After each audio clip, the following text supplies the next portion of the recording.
Salutare prieteni, suntem la 60 de minute cu Remax, aici la Cluj și pentru că acum zilele astea avem un eveniment foarte important aici la Cluj în Remax, Convenția Națională Remax 2023, îl avem invitat din Malta pe Paul Vincenti, care este un trainer foarte notoriu, aș zice eu, în Europa și internațional în Remax și nu numai în Remax, specializat pe real estate. O să stăm astăzi și o să vorbim cu Paul Vincenti despre piața imobiliară, despre vânzări, despre economie în ansamblu și o mulțime de alte chestii. So, welcome Paul, welcome back to Cluj. Yep, welcome back. And thank you for, I don't know, sharing with us your knowledge. Right. It was a fantastic session today, two sessions. Thank you very much. And we were excited again to have you back here and to absorb your energy on the stage. It's always a pleasure to be here. I feel like it's a second home.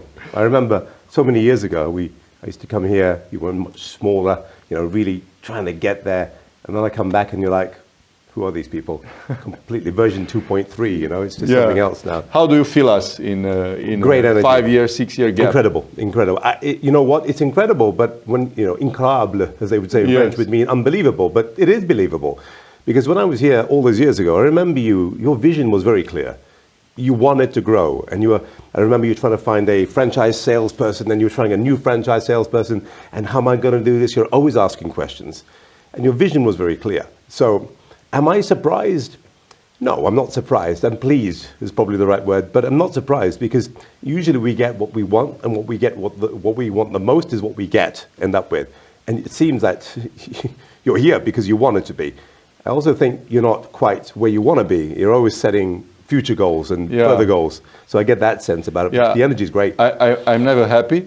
I am thankful, but not happy. So okay. Yeah. So you gratitude. Yeah, you're gratitude. Very grateful for what I got. Yeah. But, it's not enough. I want more. Yeah. Yes, I want more. At the moment you say that's enough is when you begin to shrink. I think in this type of business, you're either growing or you're shrinking.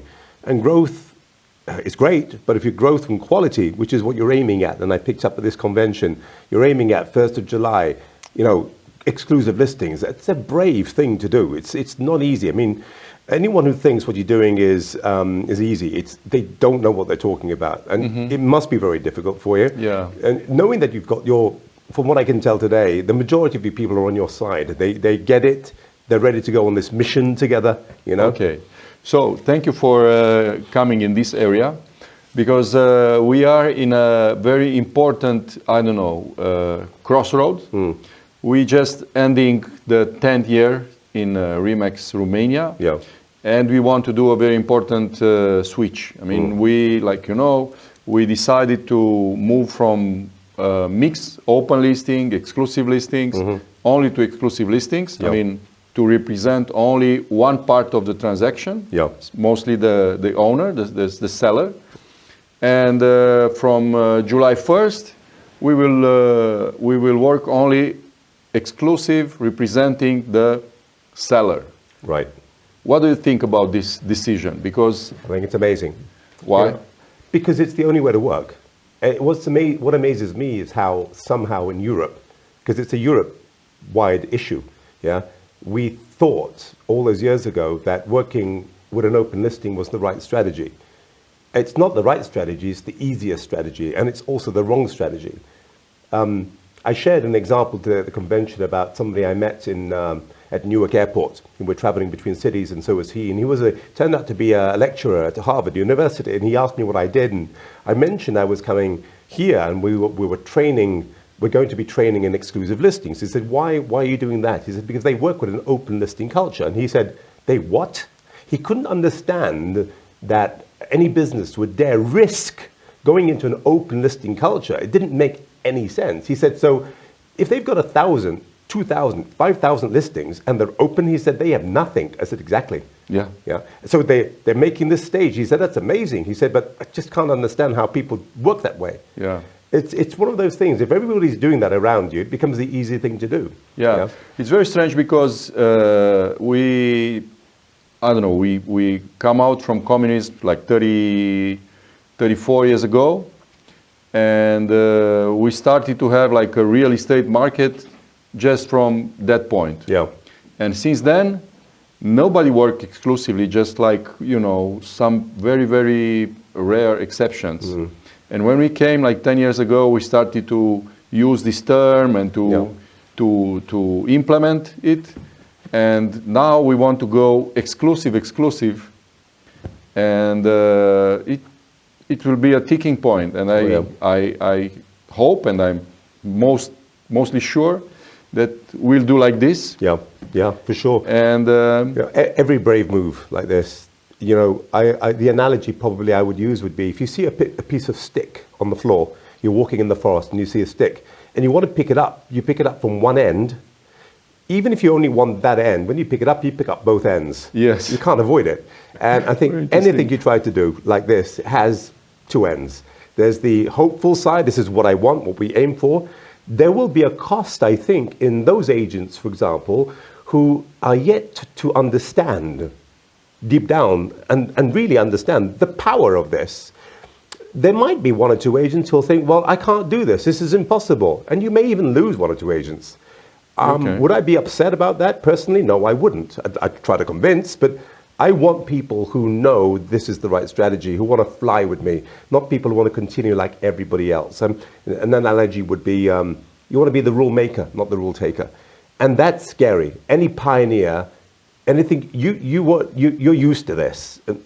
Maybe used to it is a difficult word. You've been through this before with Orange. Yes. Yeah. I know your history there, and that was pioneering stuff. You know. It's true. It's scary. You know, you're a trailblazer. The unfortunate thing about people like yourself is that not everybody will understand what you're trying to achieve. The vision, yes. Yeah. And that is the trick. The trick is for people to understand there is a vision and then to own the vision and then realize we're all on a journey together. So if we can align all our visions towards this is what we want as a family, you'll succeed. That's not an easy thing to do. It requires a lot of internal marketing and, you know, selling it also internally. But I think you'll be fine. What do you think about, I mean, it's not what do you think. What do you, I don't know, point about advantages for the client in working with an agent like exclusively when he wants to sell a property? Right. Well, we know, okay, that... The first, let's say, 5 advantages. Oh, they're just so obvious. First of all, they're going to get personalized service, which means when they get personalized service, they're going to be more cooperative. So the agent's work is going to be easier and more fun. Yeah, it's going to be harder to get the listing, always is, because you don't want any listing anymore. You want only the ones you can actually sell and sell quickly. So they're going to get, the clients are going to get their properties listed faster, sold quicker, for more money in less time. Who doesn't want that as a vendor? Then if you look at the buyer is going to get an agent who has exclusive listings, who are right priced with motivated sellers, realistic prices and right priced. And so basically the buyer is looking at us now as a company, as people who know what they're doing, who's selling something, not, you know, taking a commission because we managed to accidentally connect people. Yes. You know, that's an open listing culture. As professionals now, there's more pride in your work. They will feel it, sellers and buyers will feel that pride, which basically results in just more and more growth. Because setting a culture like this isn't easy, but once it takes root, if we do it right, it's infectious. Then it's everybody like a wants it. breakthrough. Oh yeah, oh yeah. I suspect that when you've done your first 2 to 3 years, you'll have a competitor realizing the market share you're stealing and eating up and chewing up so quickly that they'll, hang on, maybe we need to do this also. Then the real competition will begin. At the moment, I don't see... Nice perspective. Oh yeah, nice perspective. It'll happen. Bring it on. And for the agents, what are the advantages? Huge, massive. First of all, confidence. You know, I'm working with my sellers. I know I can push it, I can promote it, I can take wonderful pictures, change the pictures, put up the pictures. Not, for example, I take great pictures with an open listing because the ones which were taken were not very good. I take amazing pictures, I pay money, I put them up there, and then the seller uses the pictures and gives them to all my competitors so that they can promote it as well, because all they want is for it to get sold. So the agent can market it, can promote it, they can showcase it. They know they're going to bring a pool of qualified deep pocket buyers. I mean, their work is going to become a lot more fun, a lot more interesting, a lot more reliable, which is what we want in this business. Our clients deserve it and we deserve it. And it doesn't happen with an open listing culture. It only comes about and has to with an exclusive listing culture. Wow. Very simple and very clear. And if we think about advertising properties, what do you think are the most important and for both client and agent channels and I don't know, strategies of promoting properties listings? Because this is important also for owners and also for agents. Of course. But your owners are left with the option with an open listing or to do it themselves. Now, usually your owner does not have the experience, the knowledge to stay up to date with what's happening in social media, the latest trends, the algorithms that the social media companies are changing all the time. You know, it's so, I'm a trainer and I've been a trainer practically all my adult life now. When I look at the only area in real estate I do not touch, it's social media marketing. And the reason why is because you have to be on it all the time, like your agents are. It's very difficult. Unstable. It's always evolving, changing. Just when you've understood it, it's changed. Now, your agents and your marketing team are always up to date. That's one massive advantage. Why? Because if they use a multi-channel approach, using video, photographs, blogging, websites, and all the other social media sites from Instagram, Facebook, right through to Twitter and LinkedIn, they now have a multi-channel approach and they're targeting the right type of buyer, which means we don't get time wasters, work is more fun, buyers are more qualified, there's less time wasters, we're not bringing people who are just nosy neighbors into people's houses, so we're respecting our sellers, and we're closing deals faster because our marketing is more advanced. So I think that is one of the most amazing things about it. Now, you can literally let's go with the marketing instead of with an open listing. It's like, let's advertise it, but hide it. Yeah. You know, it doesn't make any sense, you know? So now you can just go for it. That's why they get sold so quick. What about collaboration between agents? Well, that's going to happen now This because is also leverage. Yeah, it's huge leverage because otherwise, with an open listing culture, there is no collaboration. Why? Because if I share my listing with a competitor, with another office even, okay? Even a colleague in my own office, if I talk about it too much, I might not be able to sell it. Because it's open, anybody can sell it. With an exclusive listing, if I've taken that listing, it's great for me because I'm going to get paid either way. Secondly, I want to get it sold because the faster I get it sold, the better my statistics look. So I can go to my next client and say, look, from every 5 that I list, I sell 3 in 3 weeks. Reputation. Now, I'm building my own reputation, so I have to get it sold. The faster I get it sold, the more they're going to use me. It's just a spin-off into the right direction. You know, you can't go wrong. What do you think a good agent has to have, I mean, in terms of, I don't know, qualification, I mean, abilities or education or skills? For this job? Yeah, for this job. But I've seen, you know, what amazes Because you've seen thousands. Yes. I've seen people with no education become top agents. What the attribute they have is they want to learn. They want to adapt. Most importantly of all, they want to unlearn. Adults, I mentioned this today, interesting, yes. You have to unlearn to relearn. If you're able to unlearn with humility and say, look, maybe I don't know everything. Yeah? Maybe talking isn't enough. Maybe there are other ways to be successful. If you learn, I mean, I know that you guys have an amazing academy and they have the opportunity to learn, to be updated. If an agent is open to learning, no matter what they have, they will be successful. If they want to be successful, and they're able to learn and adapt, they will succeed. I did a session 3 days ago in a different country. It was a convention similar to yours. The topic they gave me was change. Can you tell us what the country? I'm just curious. The country was Dubai. Oh, okay. Dubai. And they were a massive company. There are different real estate agents from different parts of the country of the same brand and their sister companies. And they gave me the one they gave me was change. And they said that change is the topic. So I built a whole session around change. And in all the research, as I started to prepare, you have to research, right? And I looked at my notes, I looked at some of the statistics from the coaching that I do. It was clear to me that all the best agents I talk to and coach or have met, they all have that in common. They're able to evolve, change, and adapt. If you're not able to do that, it's like being on an escalator. Mm-hmm. You're either on an escalator going up and you're evolving and changing, or you're not and you're automatically going down. You cannot not change, not evolve, and stay in the same place. The market is already evolving, it's already changing, your competitors are. So you have to be faster and better at evolving to go up. Otherwise, you're by default going down. Mm-hmm. So I think, what is the right agent?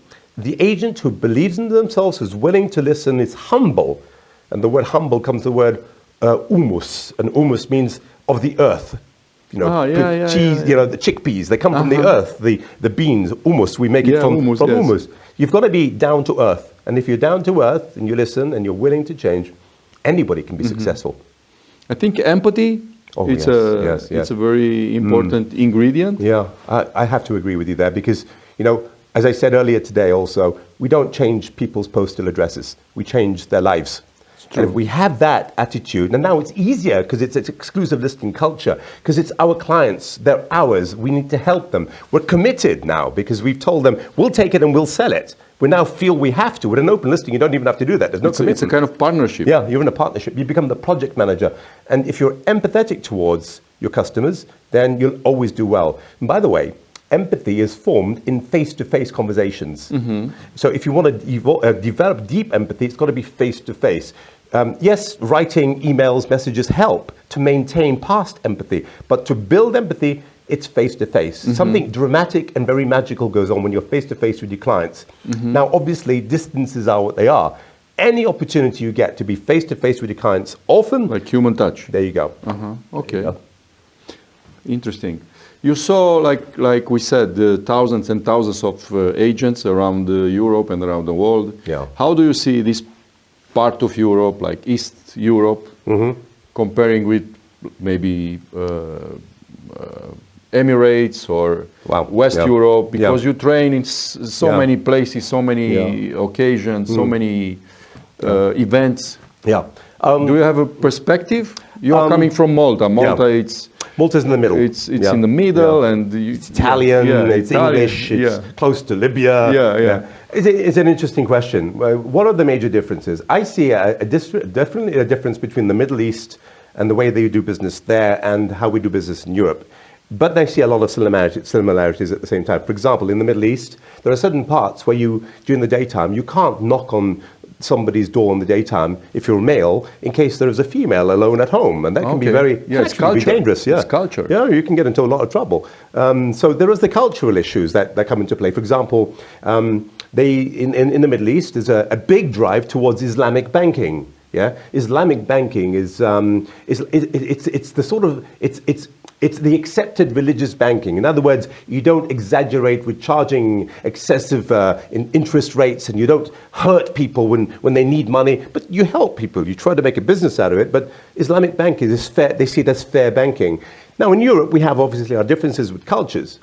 What is the principal difference I see between the Balkans and the major part of Europe is, I see people like yourselves now more Middle European. Your attitude towards now, especially with exclusive listings, you're up to date with everybody else now.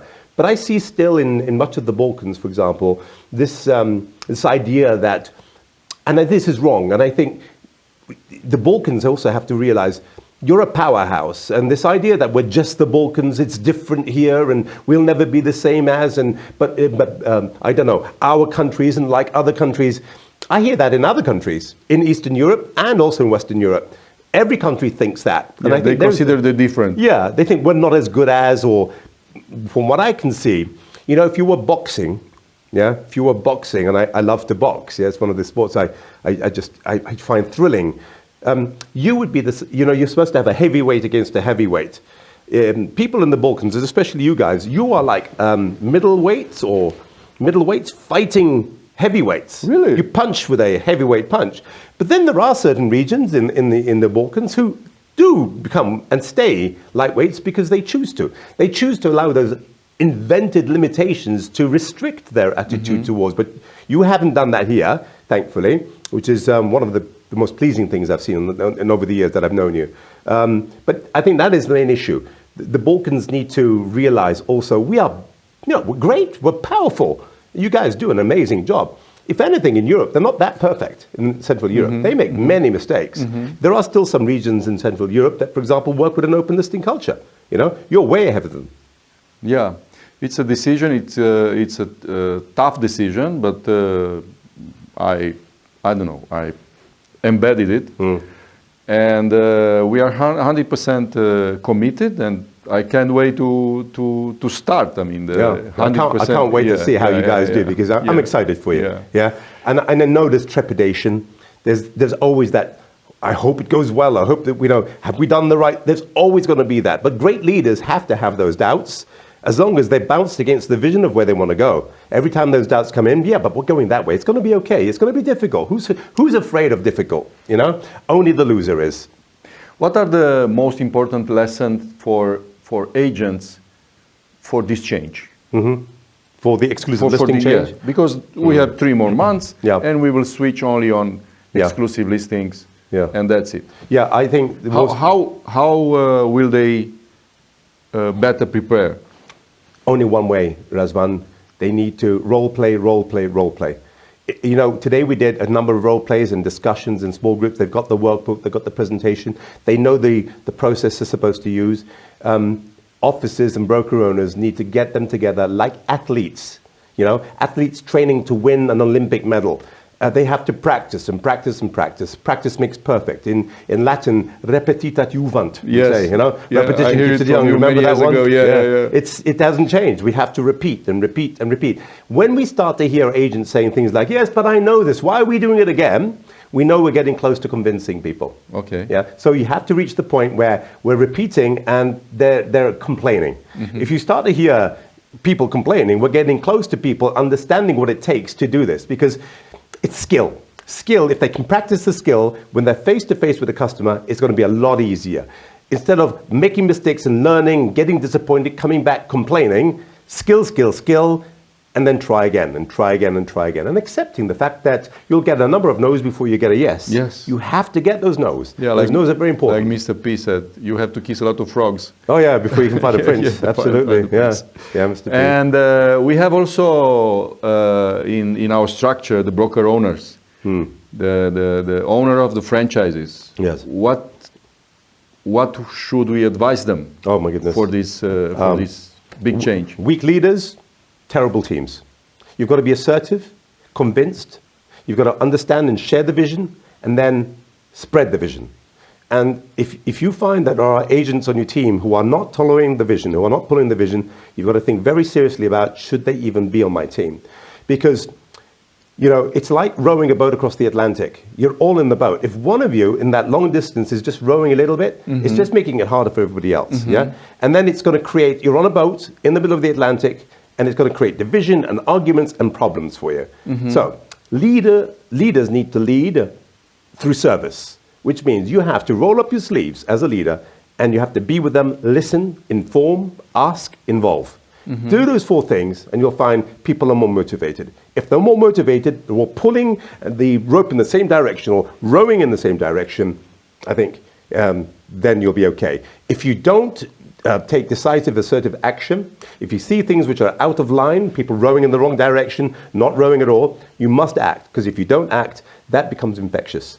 And then before you know it, you start losing people. And in terms of practical things, what should I do as a broker in my office to prepare this change? I mean, practical things. Yeah, practical things would be internal marketing. So every Monday morning at your meetings, if you do them on Mondays, whenever you do them, you've got to talk about it. It's got to be internal marketing requires maybe even some posters. We are the exclusive company. We are the exclusive family. Reminding them that exclusive is the way forward.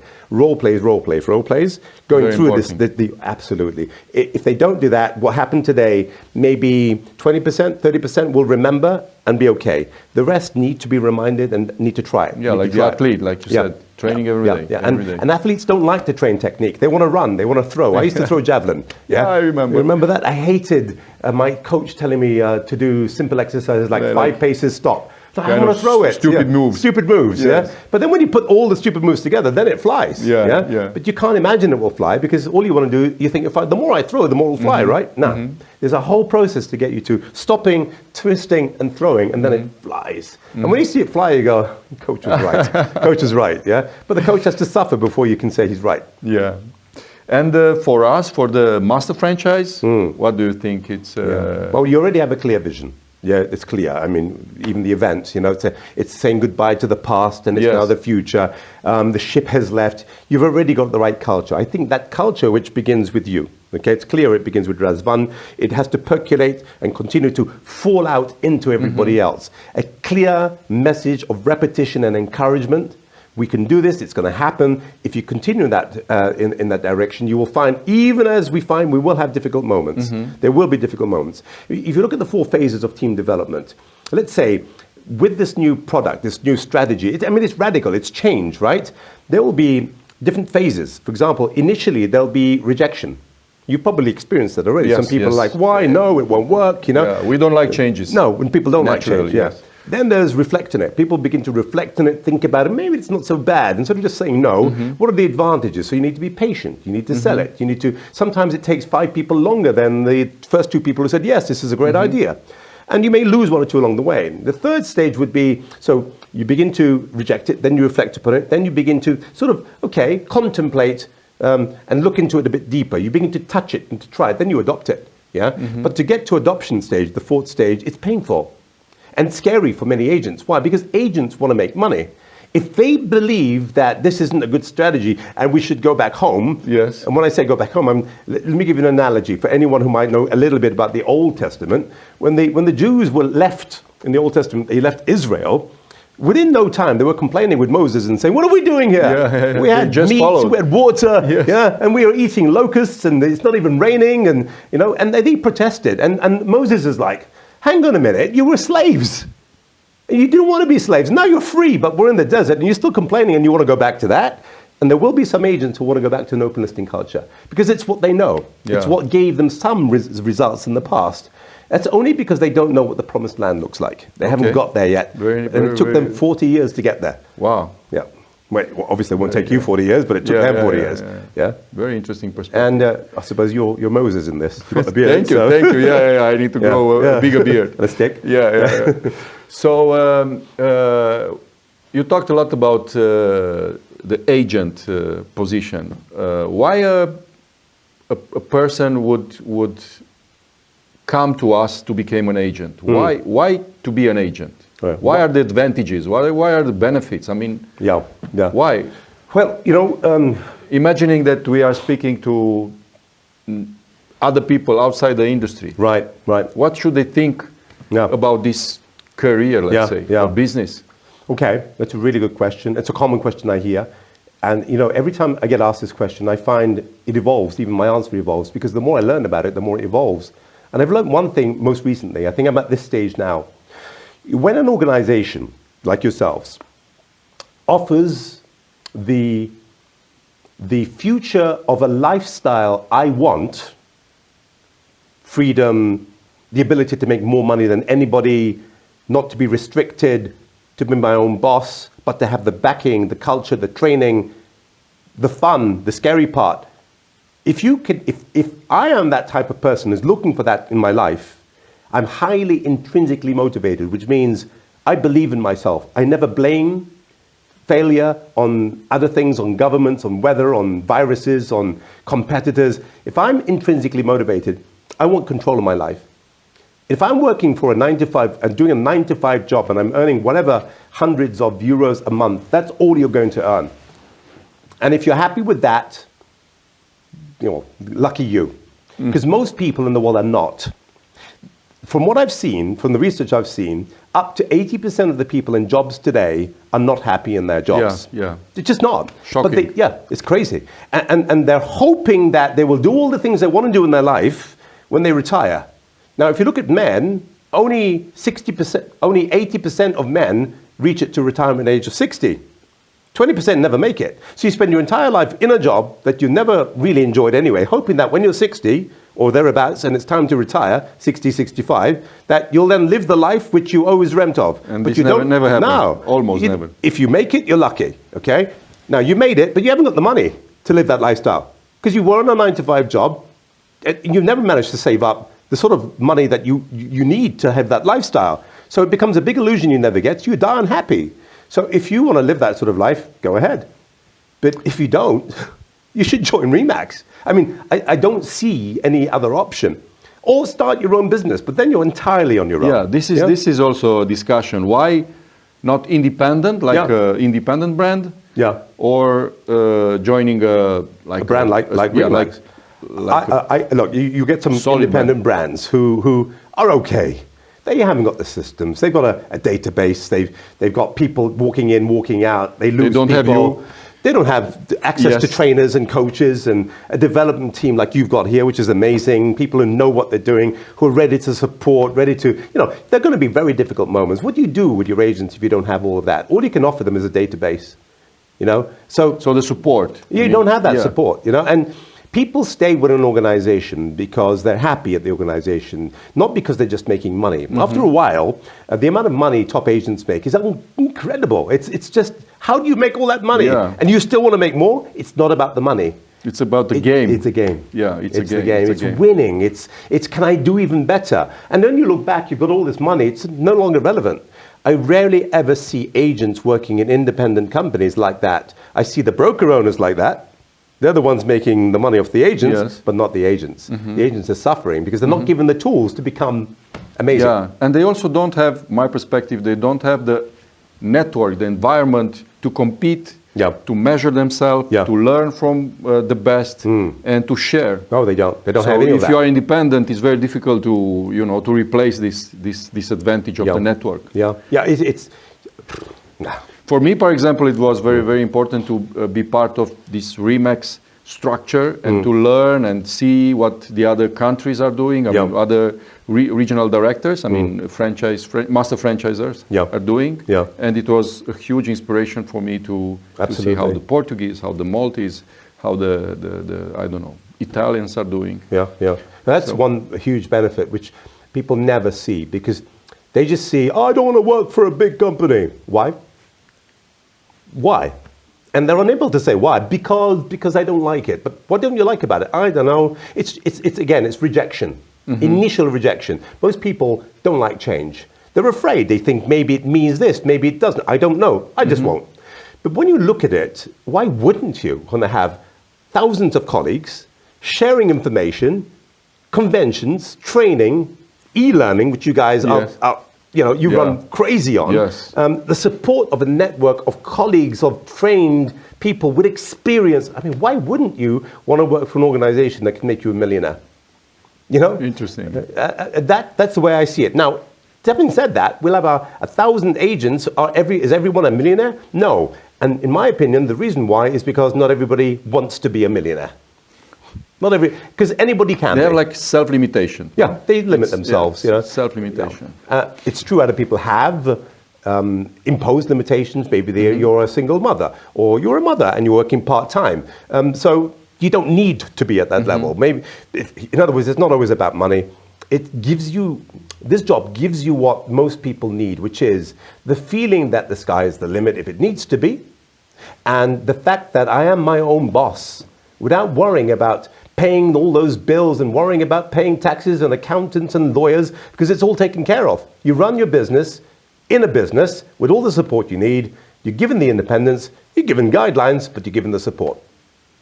Thank you. A pleasure. Very nice. Always a pleasure to be here. Very nice, idea, very structured. And if you come in the kind of shady part of the business, what are the most common mistakes done by the agents? Yeah. Well, the most common mistake, first of all, I pity the agent who joins a company like Remax, or any company for that matter, and they sell something in the first 2 or 3 weeks. And the reason why, and the reason why is because they think it's easy. Because there is an element, and I don't like to use the word, but there's no other word for it apart from luck. Yeah. When opportunity meets perseverance, you keep on trying and the opportunity comes along. If you're lucky enough to have sold in the first week or two when you first join, you now think it's easy. This job is not easy. It's alterate the perspective of the future. Yeah, you got to look at it this way. And I was saying that something similar to this at our convention today. It's all about no, yes. And so how many no's can you get through without giving up, without letting it affect you or discourage you before you get that yes? So the moment you allow it to affect you, discourage you, The yes, which is supposed to come here, is moved further down the down the line. So it takes a lot more no's to get to the yes. But the cleaner, the leaner you are, the more mentally tough you are to keep on going regardless, not to let it affect you, don't let it get in. No is the norm. If you allow no to be the norm, it's the number of how many no's do I get before I get the yes. You keep on going. Now, top agents know that. They get disappointments like everybody else. They just get off their bums quicker and they just move faster. Okay. And so they're better. So if I ask you to resume the most important ingredients of the top agents, What are they? Yeah. Top agents, relentlessness. Okay. They just don't give up. Where the other average agents is saying it's impossible, they change their mind, the client isn't answering my phone, there's somebody else for sure, they've lost interest, I feel like giving up, I'm going to go in late. The top agent is thinking like this. If somebody in their office sells, they don't get jealous. They get excited. They allow the energy of that person, they get excited for them, and then they steal that excitedness, and they use that energy to work harder to beat them. That's the top agent. It's crazy. It's almost scary.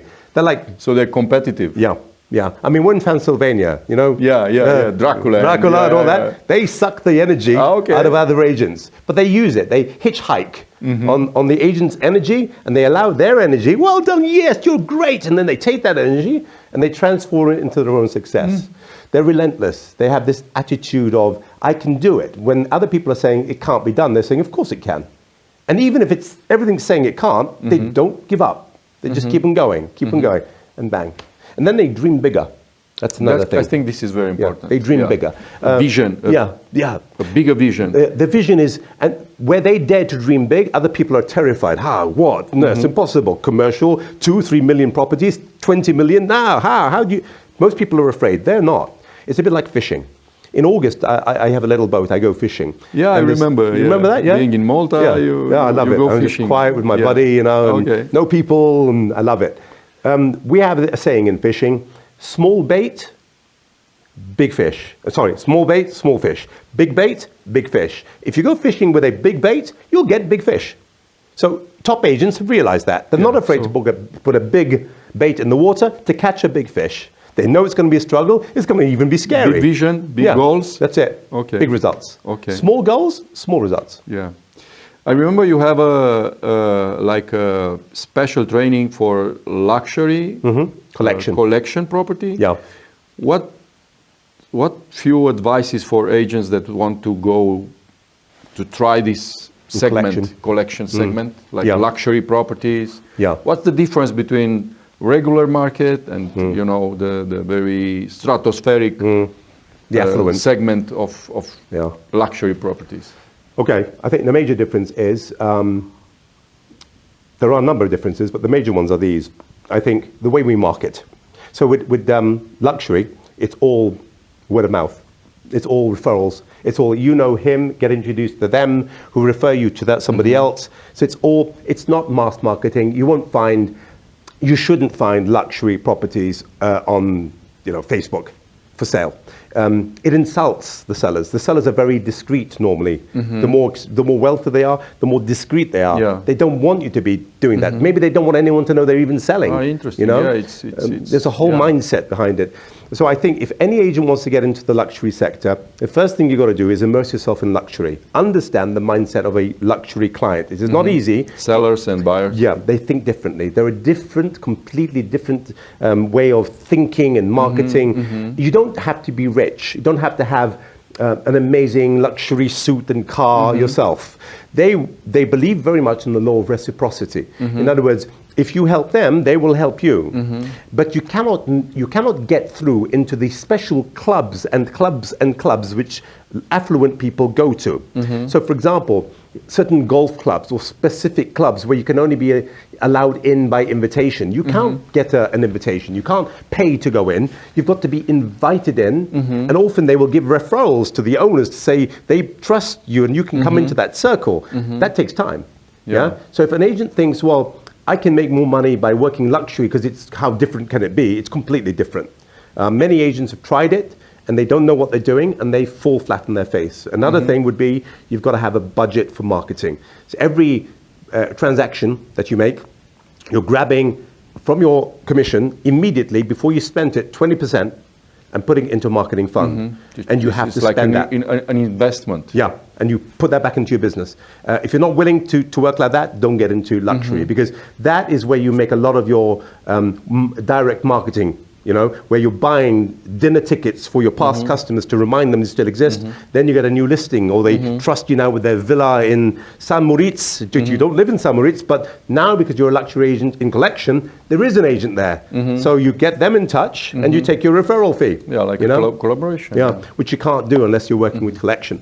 It's a powerful thing. It's a great world, but again, it's not for everyone. It's one of those worlds where, first of all, you've got to love the affluent, love the idea of luxury. It's not enough, though. You've got to then become like the mindset of luxury. And I don't mean that you have to buy expensive things. Yes, you need to upgrade slightly. But you don't need a brand new Ferrari. You can have a second-hand, upper market, maybe a couple of years, 10-year-old even, BMW. You know, you're going to be somewhere there, but you don't have to spend a lot of money. You know, there's this misconception that I need to be rich to be working with the rich. You don't. Yeah. Okay, very interesting. And if we think about a long-term career as an agent, what are the most dangerous traps on the road? Because you saw many agents and long-term, I don't know, professional.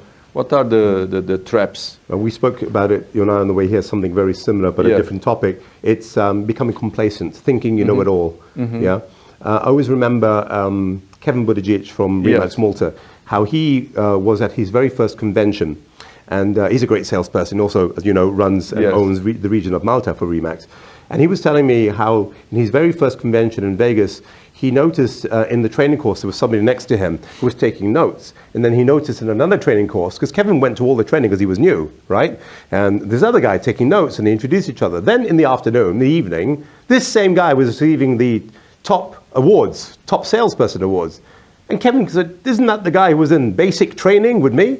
And I remember Kevin saying he met this guy, if I remember the story right, and asked him, what are you doing coming to basic training? You're a top agent. He said, that's why I'm a top agent. Goes back to the principles. The problem with experienced agents is they tend to fall into the trap of thinking they know it all. For example, one of the top agents I've worked with... Self-sufficiency. Yeah.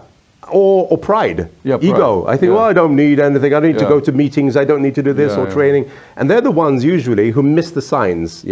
So the market changes. It becomes a seller's market from a buyer's market. And if the agent who is experienced is not changing the way they work, because you have to, and it happens because they don't see why should I have been successful for the last 10 years, what happens is they stop selling. And that is the danger, I think, that they become complacent.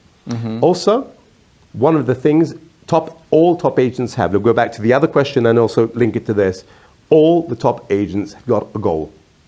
They're working for something. Okay. It's a vision. It's either a... It's not a financial goal. No. It began many years before. Could be an emotional one. Oh, it always is. Oh, really? It's a car, it's a dream house, it's what the money will allow me to do. Retirement, owning 3 apartments to rent out in the next 5 years. It's something which they can hold on to, which is tangible, realistic, attainable, and it's also time-bound, and they can measure it. So they know they want to buy an apartment in the next 3 years to rent out. They know it's going to cost me X, Y, Z. They break it down into months, and they know every month I must make so many transactions to get there. You know, and they're working like that all the time. They're highly intrinsically motivated. Most agents are not. Most agents have to think about it, create it, and then have someone remind them that that's their goal. They forget that's the goal because all the disappointments distract them. So that's where coaching comes in. That's where your manager comes in. That's where a network like Remax is so vital because we have all that support. The resources. You know? Because otherwise you're just like a jellyfish. You know, you'll go with whatever is happening, and if you're disappointed, you're just having a coffee on your own. No, that doesn't happen in Remax. Not unless you want to be on your own. Cool. Okay, very interesting, very interesting. And if you talk about training, how often an average agent should train? Like once per year, one per week, one daily training? What do you recommend? Like, because we have a platform, and inside the platform we have very structured training. How often should they train? Like this is a really maybe daily role plays or weekly role plays? Weekly role plays. Weekly role Yeah. plays. There are not the majority, but there are many offices who do this.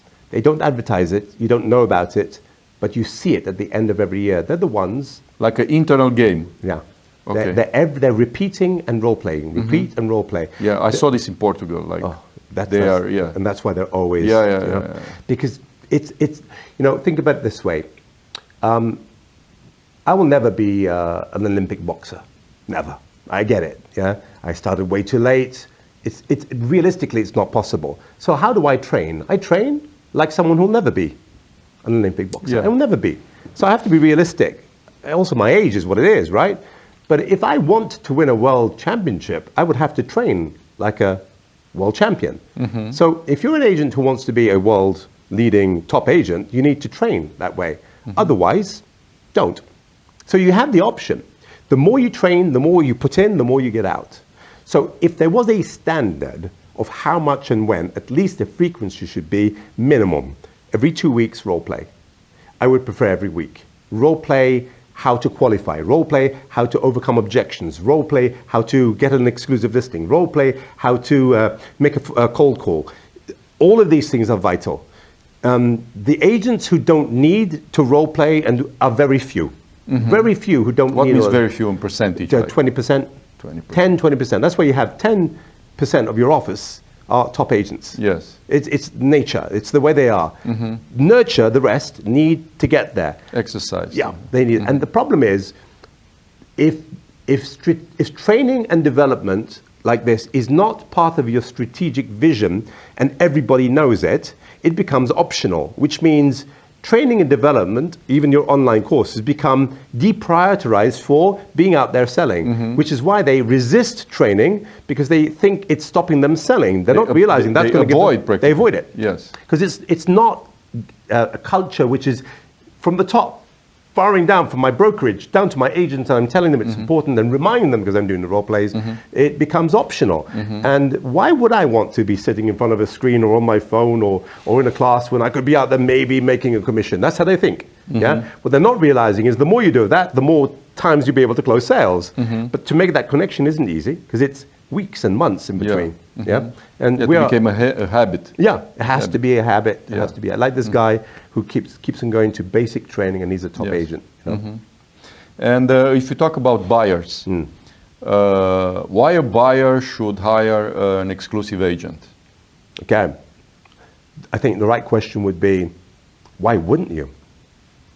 But most buyers don't realize that if you get an agent who'll work with you exclusively, who'll give me what I need, when I need it, or when it comes on the market, why would I want to work with everybody else? I'll give you an example. My wife and I, we're buyers at the moment. I mentioned this briefly earlier. So we're thinking about the retirement plan now, you know, and so we want to sell where we live and move on. So we have got, you'll see adverts, you'll see listings for sale. We began with an idea of what we wanted, and that is changed so often in the last 2 years now. It's completely different. Along the way, though, how many agents have we met? Probably 30, 40 different agents. None of them offered us, none of them said, do you want to work with me exclusively for the next 3 months, and I will find you the right property. I will work hard for you. If they had, and I knew, and I trusted them, I would. Why would I want to meet somebody new every time who doesn't qualify me, who thinks they know everything, who's going to show me something they think I will like, not what I actually want? Yes. You know, there's too many agents To doing explain that. your needs again and again. And we already, how many times, for example, with an open listing culture, because they can't show you where it is, or they can't showcase it, they say, this beautiful penthouse with a pool overlooking, is it over here? I can't, let's go and see it. And we waste an entire day. We go to see it, and as soon as we arrive, we all look at each other, we've seen it. And the agent's just wasted his time and my time. Yeah. When you work exclusively, when a buyer works with an agent exclusively, I know you're my client. I know what you've seen, what you haven't seen. You're also putting urgency and pressure on me to deliver. So I have to deliver. So to me, with an exclusive listing strategy, the next natural step is for agents to work with buyers exclusively. Because now you want buyers for life. And if you can have a buyer for life, you'll end up with the right mix of a top agent. So top agents tell us, from all our statistics, that 70% plus of their business comes from repeat and referred business. That's why they're top agents. People stay with them. You're not starting the motorbike engine every week, advertising property again, trying to find new buyers. You know, it's so tiring. They've found the magic marketing gold dust, which is loyalty. Loyalty is expressed not in return customers, which is great. They come back and use you again, but in referrals. So if you're getting up to 70% through referrals, you have a business that's going to win. They became kind of your fans. Exactly. The unpaid ambassadors, the raving fans of your business, and they will tell their friends, family members, and colleagues, and even total strangers, all about how great you are, and that's why those type of buyers which you get referred to are the most qualified. You'll convert 60% of those. Unreferred leads, buyer leads, we convert 10%. That's it. Yeah, that's tiring. Big difference. Yeah, 90%. We have to find out, go through 9 out of 10, and find that one who'll buy. You know. But with referrals, 60% will buy. Yeah, good strategy. So, closing to the end, what do you think about the current, I don't know, global situation, instability? Because this reflects also in the real estate market. I mean, now we are in a buyer market. What do you think for the near future and from the agent perspective? Yeah, because they are worried. Some of them are scared about the maybe a crash in the market. How should they act and prepare for this recession or what we have now? I think 2 things.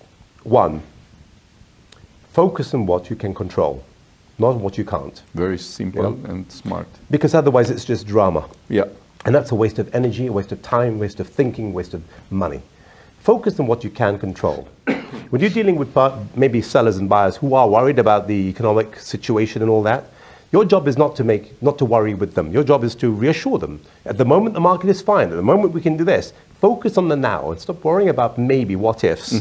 Because the majority of the what ifs and the maybes never happen anyway. And even if they did, we'll face it then, like we did with COVID. Yeah. Look, how many regions have I met and offices did I meet who sold more in COVID? Than they did in normal days. And the reason why is because they focused on selling.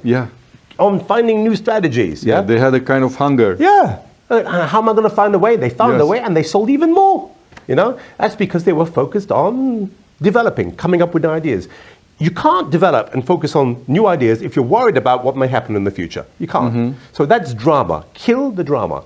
Kill the drama, focus on what you can do, come up with solutions now and you'll be fine. The other thing is, there are certain things you have to think a little bit ahead, okay? What if? But have some kind of a plan in place. So if the market shifts from a seller's to a buyer's, or it's balancing, act accordingly. The worst thing that can happen to any agent is when we're in a market where it's balancing. Prices are not going up, they're not going down. We make money when prices are going up or going down. And so whatever happens, if there's it's a kind of frozen market. So if there's an economic crisis, fantastic, prices are going down. You can sell. It's actually an advantage. All these inflation, wars, you know what? Drama. Yes. It's drama, and it's bad for you. Focus on what you can control. Yes, they'll come in, shoo them away like birds. Otherwise, these birds will land on your head. They'll make a nest. Then they'll have babies. And then the nest is there. Other birds will see it. They'll take over, and this nest gets bigger. Before you know it, you can't do anything. There's no space left. Nice picture, yes. How is Malta? Malta's great at the moment. We went through, like everybody else, the COVID days, What is Malta doing at the moment? Well, I think one of the issues with Malta at the moment is we need to get our act together with regards to regulations and building. There's a lot of construction going on. Okay. There's maybe too many cowboys, So there is an issue at the moment where there's a lot of lobbying from the architects to get, certain laws in place and clear regulations, because sometimes a market's doing so well, we all think let's just build and build and build, which is great, but we have to build sustainably. Yeah, you are very limited in because it's so small. Land. You can't afford it. One mistake there, you see it everywhere. Okay. You can have one ugly building and it ruins an entire coastline. In Romania, it's so big, you can have one ugly building, but there's the coast, there's the forest, there's the mountains. You can get away from it. In Malta, you can't. So you can't afford to make they multiply the mistakes there. So and I think we need to learn from other countries and get that sorted out. Otherwise, everyone's good, thank God. Family also. And we're You here. still have the fiscal paradise? Yeah, again, the European Union really pressuring. Yeah, they're really. For example, all the betting companies, the online, they're all in Malta. Yeah, but even they're still in Malta. They're still there, Yeah. still there. But there's pressure. There's pressure. The European Union obviously they don't like it, you know, because we've got the lion's share of all the market there. So there's pressure to try and change those laws. And if those laws change and we can't offer these benefits tax-wise, then that's going to affect the economy. But you know, that's drama, isn't it? So we'll worry about it when it comes. One last idea. You mentioned the word law. Yeah. We are now working. I mean, I'm involved in kind of association, and we are very, I don't know, involved. Let's say in building a law for real estate agents because we have nothing. Right. What do you think about this perspective on having a law for real estate agent to have a filter for the ones that they want to join the business, and then to regulate the rules inside the strata. So you have some kind of a legal structure to protect even the agent, right? I think there's two avenues. What you're doing is what many other regions have done, including Malta. Yes. I remember getting together with the directors, well, Jeff actually, great guy from Malta, getting together with him many years ago when we mapped out this exact thing. How would we do this? How do we approach the government? Because we wanted to involve the government. And we did, but it took 11, 12 years before actually the government did something about it. Oh my God. Also because it was complicated, because if a minister has it on his table and he's working in it, but the minister then gets moved to a different department and a new minister takes over, it gets deprioritized and you have to lobby again to get it to the front. So it took a long time. What I can say is this. You don't always get what you hope for when you go for regularization of real estate. From the government. Because the government will see it from a political point of view. The government is going to be politically swayed from different stakeholders, developers, for example, banks, the Chamber of Architects. Everybody wants to have a say all of a sudden. So there is always that understanding that I'll go in with this pure intent of regularizing the market to improve the service. And you may not always end up with what you intended to because you don't always have full control. Because there's so many voices then influencing decisions. There is a risk also in this, I don't know. Yeah. Personally, I know why you're doing it, and I think it's great. But if I knew that it could get more complicated than I want it to be, I would prefer self-regularization. I would prefer personally an association of all the major real estate agencies, and we self-regulate. But very severely we self-regulate. Maybe appoint a board outside of everybody else who can take decisions over us, and we all say pledge respect and obedience towards that board and how we conduct business. This is possible in a real world? There's an ombudsman in the UK. They have an ombudsman. So there's no law, but they have an ombudsman who's like a sort of judge. So it does work to an extent. Why would I say that? Because in my view, you run a risk when you involve politics, you run a risk. And the risk is, don't get me wrong, it's a good thing to do. It is the right thing to do. But because there are so many voices influencing, you don't always end up with the full protection agents deserve, you know? So if you're going to go down that road, you've really got to bite hard on the bit and go, and then accept the fact that you may lose certain control. For example, one of the things about the Malta regulation, when it was passed, was the idea was to elevate the standard completely and protect the customer. That's why we wanted it. Yes, we believed in the market like you do. Yeah, from the beginning. But unfortunately, with all these different stakeholders, and there are votes always, people vote, and Malta's a very small place, everybody knows everybody, not too dissimilar to cities, We found that, for example, an unlicensed real estate agent can sell up to 2 listings, maybe even 3 a year without a license. But everybody else has to have a license. Okay, so this is a compromise, a toxic one. It's a toxic one because I now have a pool of people who don't need the license, don't need to display a license. Exceptions, and they can sell anything they want. Minimum, they're given a minimum of how many you can sell. How do you regulate that? How do you regulate that? Very strange. So and it's a bit of a and then the courses. Then you go. So the law is passed, but then you have to create the law that allows the students who want to be agents to do a test eventually to get their license. You don't have control over that, you're in trouble. So we put together a full syllabus of what should and shouldn't be, and Jeff worked very hard on it. But when you look at the end result, there were gaps in the courses, different people inventing different courses that had nothing to do with real estate, adding on subjects that had nothing to do with real estate. Kind of chaos. Yeah, chaotic. Yeah, but so the government was very reluctant to be very, this is what you need, and left it too loose. Yeah, but at least we have something. We have some kind of protection and law. Like I've always said, you pick up the stick with both ends. You want one end, but there's a whole stick to pick up. You know, and it's not always what you expect. Good. Nice discussion. We are closing to the final 60 minutes Fantastic. Interval. So thank you for helping us to, to do our project. And it was a pleasure, like always, to have you back here, and can't wait to have you back. I can't wait to come back. Looking forward to it. Thanks so much. Thank you. Mulțumim frumos pentru atenție. Cred că ați învățat foarte multe tipsuri și tricuri de la Paul.